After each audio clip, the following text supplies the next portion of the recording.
আজকে আমরা হাতে কলমে এইচটিএমএল কোড করে দেখব যে কিভাবে এইচটিএমএল কোড করতে হয়। এই জন্য সবার প্রথমে আমি আমার টার্মিনালটা ওপেন করছি।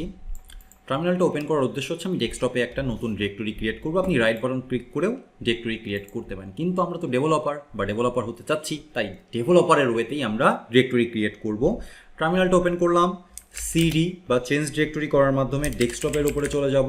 যাওয়ার পরে এমকে ডার্ন লিখবো, লেখার পরে আমি নাম দিলাম ওয়েব বুস্ট।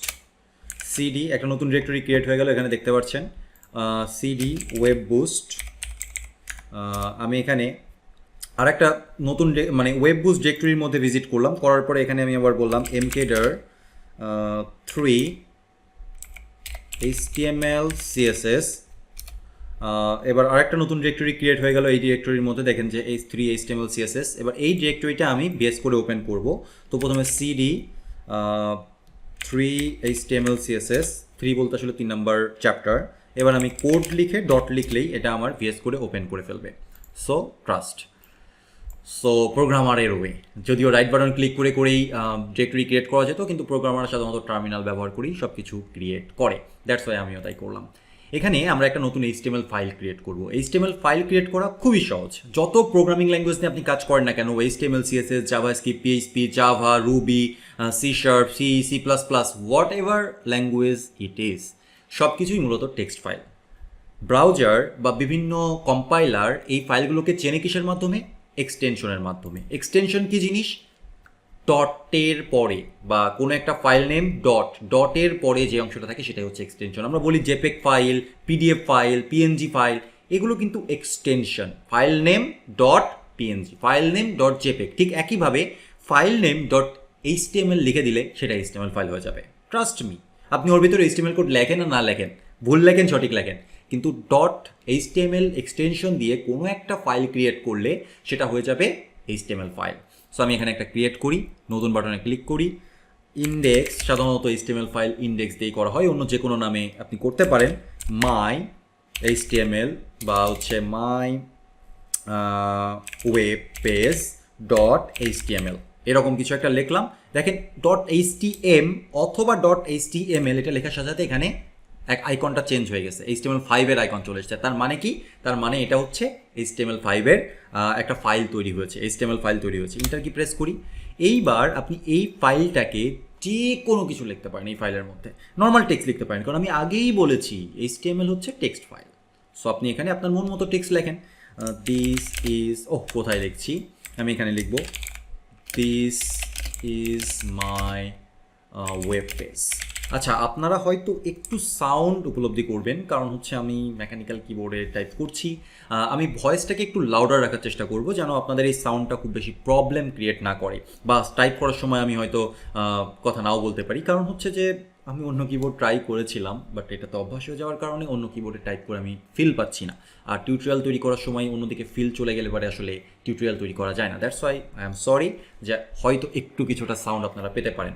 ওকে, তো this is my web page, I am writing some HTML codes. Okay, save it. এখন এই যে HTML ফাইলটা আমরা কিন্তু গেলেই দেখতে পারবো ব্রাউজারে, এখানে না, this is not the file. আমি ডেস্কটপের উপরে যাব, ডেস্কটপের উপরে ওয়েব বুস্টের মধ্যে HTML CSS, দেখেন এটা কিন্তু একটা HTML ফাইল, এবং এটা কি দিয়ে ওপেন করা যাবে? গুগল ক্রোম দিয়ে ওপেন করা যাবে। সো আমি ডাবল ক্লিক করি, এটা অটোমেটিক্যালি গুগল ক্রোম দিয়ে ওপেন হয়ে যাবে। এই যে আমাকে আস্ক করছে। সো দেখেন আমি যে টেক্সটটা ওখানে লিখেছিলাম this is my web page, এই সেম কথাটা এখানে চলে এসেছে, I am writing some HTML code. তার মানে কি দাঁড়ালো? তার মানে একটা টেক্সট ফাইল আর একটা HTML ফাইলের মধ্যে কোনো তফাৎ নেই। তফাৎ কিছুটা হলেও আছে। তফাৎটা হচ্ছে যে আমি টেক্সট লেখার সময় নতুন লাইনে দিইনি, সেম লাইনে দিয়েছিলাম। বাট যতই সেভ করে নতুন লাইনে দেই না কেন, আমার এডিটর পেটিয়ার অটোমেটিক্যালি আমাকে এই লাইনে দিয়ে দিচ্ছে, কিছু করার নেই। কারণ হচ্ছে নতুন লাইনে দেওয়ার জন্য আলাদা আলাদা সিস্টেম আছে। যেমন কিছু স্পেশাল সিনট্যাক্সের কথা আমি বলতে পারি। এখানে দিলাম, দেওয়ার পরে আমি এখানে বললাম BR, এই বিআরটা না লিখলে কিন্তু আবার নতুন লাইনে আসবেন। এবার এখানে যে রিফ্রেশ করেন দেখেন নতুন লাইনে চলে আসছে। সো HTML আর নর্মাল টেক্সটের মধ্যে তফাৎ এটাই যে HTML এর মধ্যে আমি কিন্তু স্পেশাল কিছু সিনট্যাক্স লিখতে পারবো, যেই সিনট্যাক্সটা ব্রাউজার বুঝতে পারবে এবং বুঝে সেই অনুযায়ী ইন্টারঅ্যাক্ট করতে পারবে। দ্যাটস ইট, এতটুকুই, এর থেকে বেশি কিছু নাই কিন্তু। তাহলে এটা তো একটা ডামি এইচটিএমএল ফাইল জেনারেট করলাম এবং সেখানে কিছু একটা লিখলাম। এবার কিন্তু অ্যাকচুয়াল এইচটিএমএল ফরম্যাটটাই আসা যাক, কারণ আমরা প্রথম থেকেই শুনছি যে এইচটিএমএল ফাইল আর টেক্সট ফাইলের মধ্যে তফাৎ একটাই, এইচটিএমএল ফাইলের একটা নিজস্ব স্ট্রাকচার আছে। সেই স্ট্রাকচারটা কি অ্যাকচুয়ালি, তো আমি প্রথম থেকে লিখছি। প্রথমে আমি সবগুলো লিখবো, তারপরে আমি আপনাদেরকে বোঝাবো। তো ডক টাইপ এইচটিএমএল এই যা লিখছি সব কিন্তু একটা কমান্ড দিয়েই ভিএস করে তৈরি করা যায়, কিন্তু তারপর আমি লিখছি আপনাদেরকে বোঝানোর জন্য। হেড টাইটেল হ্যালো ওয়ার্ল্ড, তারপরে হচ্ছে বডির মধ্যে আমি লিখলাম H1 hi I am HM9, প্যারাগ্রাফের মধ্যে আমি কিছু র্যান্ডম টেক্সট লিখি, হ্যাঁ lorem. So this is a website. এখন এটা স্ট্রাকচার, এখানে আমি কিছু ইনফরমেশনই শেয়ার করেছি। কি আমার নাম HM9 এবং আমি কিছু নর্মাল টেক্সট শো করতে চাচ্ছি, বাট এর সাথে এক্সট্রা অনেক কিছু লিখেছি। এগুলো কি লিখেছি সেটা এখনই ব্যাখ্যা করব, তার পূর্বে আমরা ব্রাউজারে যাই। যেহেতু আমাদের ফাইলটা ওপেন আছে আমরা রিফ্রেশ করতে পারি। এবার আমরা দেখতে পাচ্ছি কিছুটা টেক্সট বড় হাতের লেখা এসছে, কিছু নর্মাল লেখা এসছে, কিন্তু সামহাও আমরা এখানে কিছু বোঝাতে পারছি। যদিও আমরা এখানে দুইটা জিনিসই শো করছি, টাইটেলটা আর কিছু প্যারাগ্রাফ, তাহলে এত কিছু কেন লিখছি? ওয়েল, এই সেম জিনিসটা আমি আবার রিজেনারেট করার পরে ব্যাখ্যা করব। যদি আপনি ভিএস কোড ব্যবহার করে থাকেন অথবা অন্য কোনো টেক্সট এডিটর বা কোড এডিটরে এমএড ব্যবহার করে থাকেন, তাহলে আপনি এই কমান্ডটা দিতে পারবেন। শিফট প্রেস করে 1, তাহলে এক্সক্লেমেশন মার্ক আসবে, এখানে ক্লিক করবেন। দেখেন এতক্ষণ ধরে আমরা যা লিখছিলাম তাই চলে এসছে, তার সাথে এক্সট্রা কিছু ইনফরমেশন এসছে। ইট ডাজন্ট ম্যাটার অ্যাকচুয়ালি, এই এক্সট্রা ইনফরমেশনগুলো না থাকলেও কিছু যায় আসে না। মূলত হচ্ছে এই ইনফরমেশনগুলো আমরা পরে শিখবো। অবশ্যই এই ইনফরমেশনগুলো আমাদের লাগবে পরে, বাট আপাতত টাইটেল, যদি টাইটেল না থাকে তাহলে কি হয়, আর টাইটেল থাকলে কি হয়, বডি থাকলে কি হয়, না থাকলে কি হয়, সেটা আমরা এখনই বুঝবো। এখন যদি আমি রিফ্রেশ করি তাহলে দেখবেন যে mypage.html আসছে এখানে, হ্যাঁ। আচ্ছা, ফাইল এখনও লোড নিচ্ছে। এবার এক এক করে প্রত্যেকটা জিনিস বোঝা যাক। প্রথম কথা হচ্ছে ডক টাইপ এইচটিএমএল। এই লাইনটার মাধ্যমে আমরা বোঝাচ্ছি যে ভাই এটা HTML5 এ লেখা একটা HTML ফাইল, বা HTML5 ফাইলে লেখা না, ফাইল, ওকে, 5 এ লেখা একটা ফাইল। এরপর আমরা HTML ট্যাগ দিলাম, এখানে ল্যাং দিলেও হবে না দিলেও হবে, দিয়ে দেওয়া ভালো। আপনি যদি অন্য কোনো ল্যাঙ্গুয়েজে লেখেন তাহলে আপনাকে ল্যাংটা দিয়ে দিলাম, বুদ্ধিমানের কাজ হবে। আর যেহেতু আমি ইংলিশে লিখছি এটা ডিফল্ট না দিলেও চলবে। HTML এই ট্যাগ, ওপেনিং ট্যাগ আর ক্লোজিং ট্যাগ, এগুলোকে ট্যাগ বলা হয়, যেগুলো কার্লি ব্র্যাকেট দিয়ে লেখা হয় এরকম, এটাকে বলা হয় ওপেনিং ট্যাগ, এটাকে বলা হয় একটা ফরওয়ার্ড স্ল্যাশ দিয়ে ক্লোজিং ট্যাগ। ওকে, আমি একটু জুম করি, এটা হচ্ছে ক্লোজিং ট্যাগ আর এটা হচ্ছে ওপেনিং ট্যাগ। কিন্তু এই যে কথাটা আমি লিখলাম সেই কথাটার কিন্তু কোনো ভ্যালু নেই। এই ট্যাগ দিয়ে মাঝখানে কিছু একটা লিখলে তার উপরে কোনো একটা ইম্প্যাক্ট পড়ে। তো এই ওপেনিং ট্যাগ ক্লোজিং ট্যাগের কোনো ভ্যালু নেই। প্রত্যেকটা এই ট্যাগগুলোই আমাদেরকে শিখতে হবে HTML শেখার অর্থ। তো HTML হচ্ছে সেরকম একটা ট্যাগ যা দ্বারা ব্রাউজার বুঝতে পারে যে একটা HTML ফাইল শুরু হয়ে গেছে। ওকে, এর মধ্যে HTML অনেক জিনিসপত্র আছে। HTML ট্যাগের আবার চাইল্ড আছে, এখানে সব কিছুই প্যারেন্ট চাইল্ডের খেলা।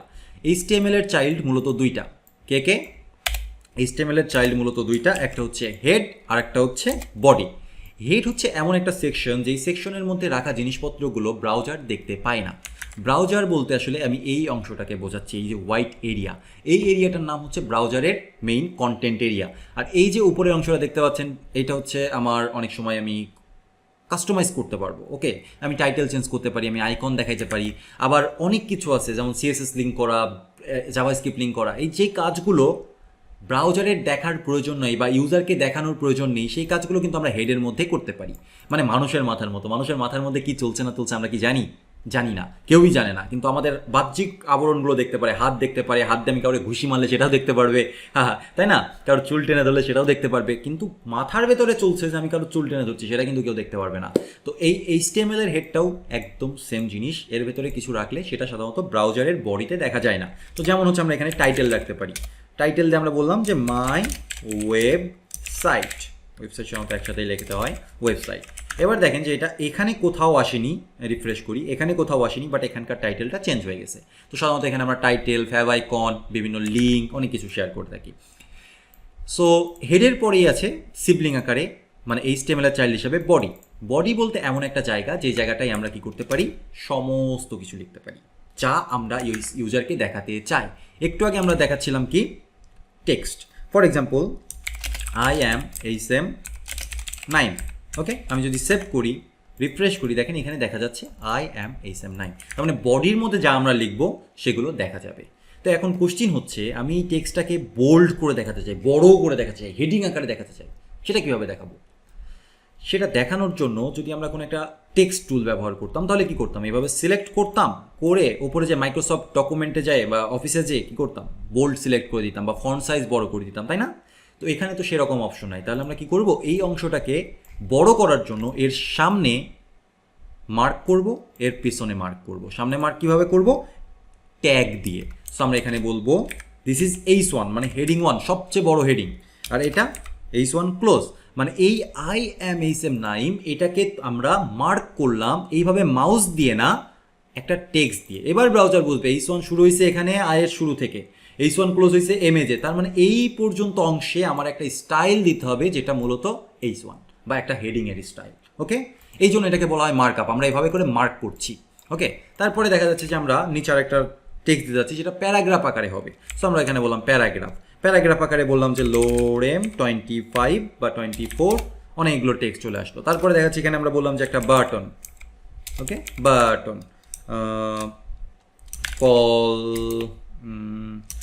কল টু অ্যাকশন, ওকে, এরকম লিখলাম। তাহলে দেখেন এই কল টু অ্যাকশন টেক্সটটা যে বাটন হবে সেটা আমরা এই বাটন ট্যাগের মাধ্যমে বলে দিলাম।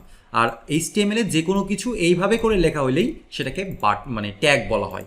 ওপেনিং ট্যাগ, ক্লোজিং ট্যাগ, আবার সেলফ ক্লোজিং ট্যাগও আছে যার মধ্যে আসলে ক্লোজিং ট্যাগের দরকার হয় না, সেগুলো আমরা পরে শিখবো। এবার যদি আমি যে রিফ্রেশ করি, দেখেন এটা আমার বড় আকারে এসছে, এটা ছোট আকারে এসছে এবং এটা বাটন আকারে এসছে। তাহলে কি দাঁড়ালো? আমরা এই ট্যাগ ব্যবহার করার মাধ্যমে একটা টেক্সট ফাইলকে ডিফারেন্টভাবে ব্রাউজারের কাছে রিপ্রেজেন্ট করতে পারছি। এই জন্যই এটাকে বলা হচ্ছে HTML file, normal text file না। আর আমাদেরকে জানতে হবে কি কি ট্যাগ আছে, কোন ট্যাগটা কিভাবে ব্যবহার করতে হয়, আর কোন ট্যাগের কাজটা কি। বোঝা গেল? আই গেস যে আপনারা ব্যাপারটা বুঝতে পারছেন, আর বাকিগুলো তো আমরা প্র্যাকটিস করতে করতেই শিখে ফেলবো।